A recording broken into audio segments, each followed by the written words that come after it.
আসসালামু আলাইকুম রহমতুল্লাহি ওবারাকাতুহু। বিসমিল্লাহির রহমানির রহিম। সুপ্রিয় দর্শক, আজকের ভিডিওতে অত্যন্ত গুরুত্বপূর্ণ একটি দোয়া নিয়ে আমরা উপস্থিত হয়েছি। দোয়াটি হচ্ছে নবী সাল্লাল্লাহু আলাইহি ওয়াসাল্লামের উপর দরুদ পাঠ। রাসূল সাল্লাল্লাহু আলাইহি সাল্লামের উপর দরুদ পাঠ করা আমরা অনেকেই জানি না। অনেক মুসলমান রয়েছে যে যখন আমার রাসূল সাল্লাল্লাহু আলাইহি ওয়াসাল্লামের কথা চলে বা তার নাম নেওয়া হয়, সেই সময় কোন দোয়া পাঠ করতে হবে এটাও অনেকের জানা নাই। তো আজকের ভিডিওতে অত্যন্ত গুরুত্বপূর্ণ দোয়া হচ্ছে এটি যে রাসূল সাল্লাল্লাহু আলাইহি ওয়াসাল্লামের উপর দরুদ পাঠ যে করার নিয়ম এবং পদ্ধতি, কীভাবে পড়বেন, দোয়ার উচ্চারণটাকে কখন পড়বেন, আজকের এই ভিডিওতে আলোচনা করা হবে।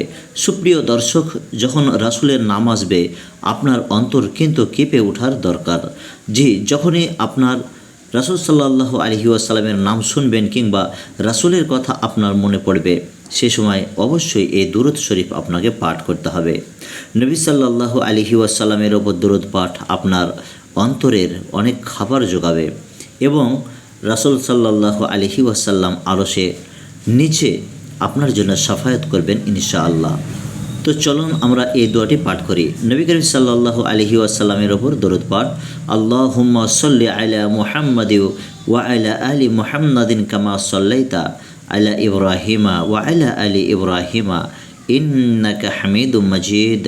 আল্লাহুম্মা বারিক আলা মুহাম্মাদ ওয়া আলা আলি মুহাম্মাদিন কামা বারাকতা আলা ইব্রাহিমা ওয়া আলা আলি ইব্রাহিমা ইন্নাকা হামিদুম মাজিদ। এখানে বাংলাতে উচ্চারণ দেওয়া রয়েছে। অবশ্যই এই দোয়াটি দেখেও আপনি সেম এই দোয়াটি মুখস্থ করে নিতে। দর্শক মণ্ডলী, রাসূল সাল্লাল্লাহু আলাইহি ওয়াসাল্লামের ওপর দরুদ কমপক্ষে দিনে একবার আপনি যদি পাঠ করেন আপনার কোনো বিপদ আসতে পারবে না এবং ইনশাআল্লাহ আপনার অন্তর ফ্রেশ হয়ে যাবে। দর্শক, আজকে এই পর্যন্ত। আবারও একটি নতুন ভিডিও নিয়ে আমরা উপস্থিত হয়ে থাকব। আসসালামু আলাইকুম রহমতুল্লাহ।